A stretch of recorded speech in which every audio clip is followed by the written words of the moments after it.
ሸገር ሼልፍ በሸገር 102.1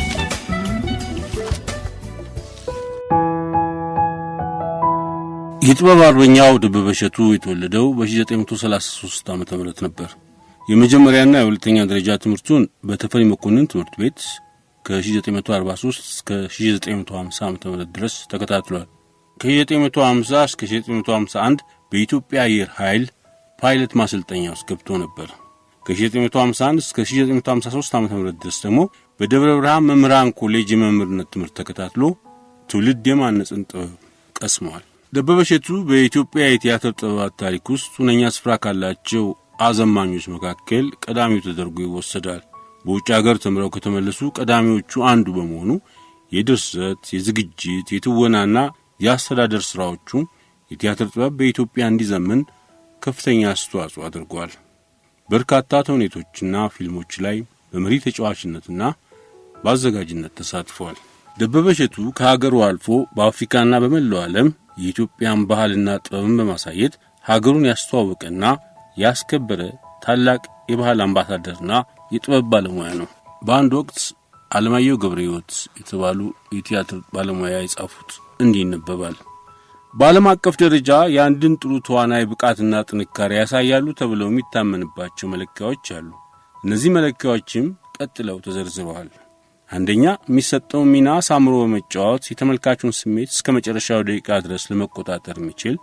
ሁለተኛ፣ በሙያው ጣራ ከፍታ ለመድረስ ቆርጦ የሚነሳ በሂደት የሚያጋጥሙትን ፈተናዎች በጣጥሶ ለማለፍ ሳይታክት የሚሰራ። ሶስተኛ፣ በስራው የሚተማመን ያን መተማመንም በትወናውም ሆነ በግል ኑሮ ማሳየት የሚችል። አራተኛ፣ የሰዎችን ተፈጥሯዊ ባህሪ በቅጡ የሚገነዘብና ለድርጊቶቻቸው መንስኤ የሚሆኑ ስሜቶቻቸውን በሚገባ ማሳየት የሚችል።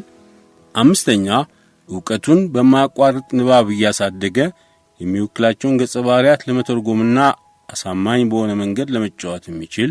ስድስተኛ፣ በመድረክ ላይ እንቅስቃሴዎች የተካነና የተለያየ ተፈጥሮና ምግባረ ጠባይ ያላቸውን ገጸ ባህሪያት በሚገባ ለመጫወት የሚችል። ሰባተኛ፣ ለትወናና ሰዎችን ለማዝናናት የሚያስችል የተፈጥሮ ስጦታ ያለው። ስምንተኛ፣ የትወና ጥበባትን ከመንፈሱ ጋር ያዋሃደና በሚጫወታቸው ገጸ ባህሪያት ላይ ሕይወት ለመዝራት የሚችል። ዘጠነኛ፣ ተግባቢ የሆነ ተመልካቾችን፣ አብረውት የሚሰሩ ተዋናያንን፣ አዘጋጆችን፣ ደራሲያንን በተለይም የመድረኩ ባለሙያዎችን የሚያከብር ለሙያው ልዩ ፍቅር ያለውና ተባብሮ ለመስራት የሚችል።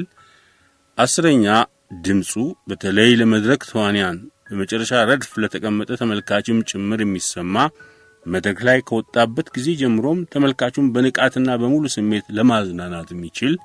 11ኛ፣ ከልምምድም ሆነ ከትርኢት ሰዓት ቀድሞ የሚገኝና የሥነ ምግባር አርአያ የሚሆን ያልተጠበቁ ሁኔታዎችን በሚያጋጥሙበት ወቅት ያለምንም መደናገጥ በቅጽበታዊ ፈጠራ ኢምፕሮቫይዜሽን ለመሸፈን የሚችል።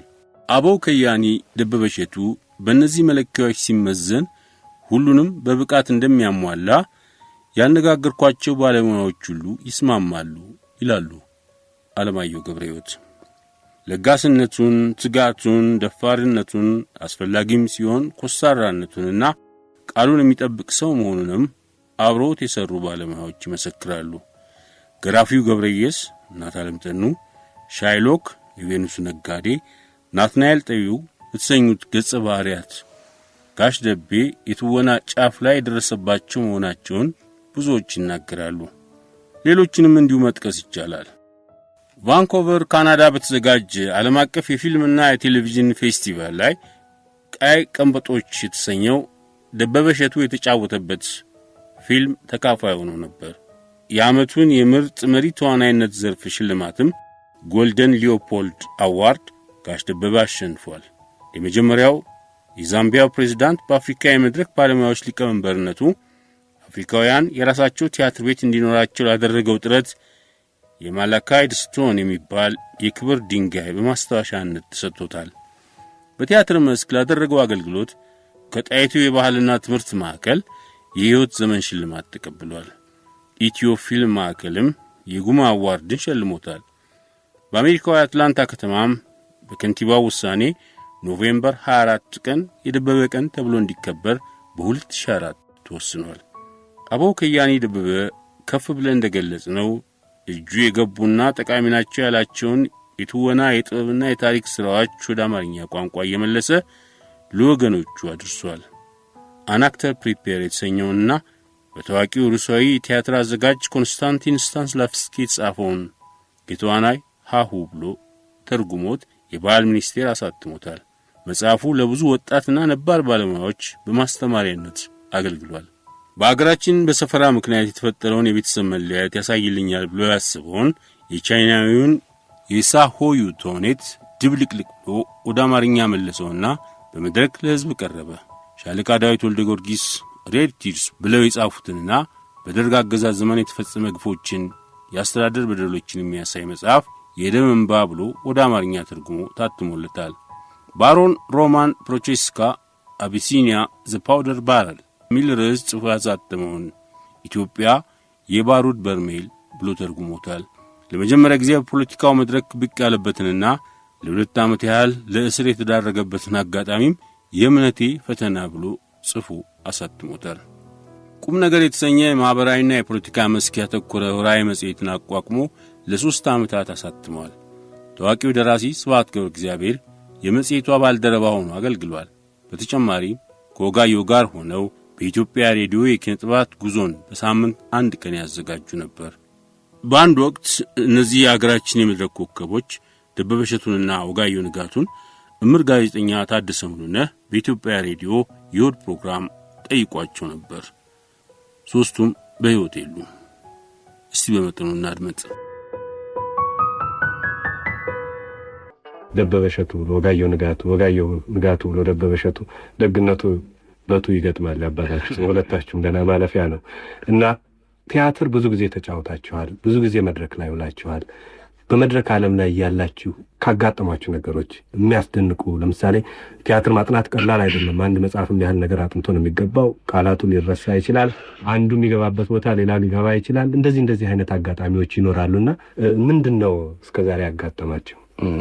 ይህ ጥናቱ ነገር አይደለም። እኔ ትዝ የሚለኝ በኪነ ጥበባቱ ቲያትር ቤት ፕሮግራም ለማሳየትና በተወሰነ ፐርሰንት ለመስጠት ውለታ እኔና ወጋየሁ ተፈራረምን ከዩኒቨርሲቲው ጋር እና ገቢው በእውነት በጣም ጥሩ ሆነና እኛም ደህና ገንዘብ ማግኘት ጀመርን። ህዝቡም እየወደደን የዩኒቨርሲቲውም ሆነ ከውጭም ጥሩ ፕሮግራም እየሰራን በእውነት በህይወቴው ሙሉ የማረሳው ነገር ወይም እርግጠኛ ነኝ ወጋየሁም ጋር ስንገናኝ እና አንዳንድ በቲያትር አካባቢ ችግር ሲገጥመን ደጋግመን የምናነሳው ነገር ቲያትር ለማሳየት ቲኬት ሸጠን ማታ ቲያትር ልናሳይ እሁድ ጠዋት የህዝብ ግንኙነት ኃላፊ የነበሩት የዩኒቨርሲቲው መጥተው በአዳራሽ ውስጥ ያሉትን ወንበሮች ለሰርግ ስለምንፈልጋቸው ብለው ወሰዱብን። ቲኬት ተሸጧል። ሰው እንደውም መምጣት ጀምሯል። ወንበሩ ለሰርግ ቤት ያስፈልጋልና መውሰዳችን ነው ብለው ወንበሩን ወሰዱት። ያሳያችሁ ግን ቲያትሩን አሳየን። ህዝቡ ገብቶ ግማሹን ቆሙ፣ ግማሹን አንድ 50 ወንበር ትተልን ነበረ። እዛች ላይ ተቀምጦ አየሁ። በእውነት በህይወቴ ሁሉ ማረሳት ቀን ያችነች። ወጋየሁስ ደበበ እሱን ከጠቀሰ ዘንድ መቼም የችግሩ ጉዳይ በጣም ብንጠቅሰው የማያልቅ ነው። እኔ ደግሞ ትንሽ ወደ ኮሜዲው በኩል ልሂድና ቅድም እንዳልከው ቲያትር ማጥናት በጣም ከባድ ነው እና መጀመሪያ ቲያትር በምናጠናበት ጊዜ ያው ጽሑፉን ይዘን እንናበባለን። ታዲያ አንድ ሮሚዮና ጁሊየትን በዚሁ በኪነ ጥበባቱ ቲያትር ሳለን በምናጠናበት ጊዜ አንተ ነበርክ ታደሰ፣ ታስታውሰዋለህ? እና ስክሪፕቱን ጽሑፉን ይዘን በምናነብበት ጊዜ የአቶ ከበደ ሚካኤል ግጥም እንዳየው ነው። እኔ አንዱን ቤት ያልኩ እንደሆነ አንተ ነህ ቤቱን ተቀባዩ።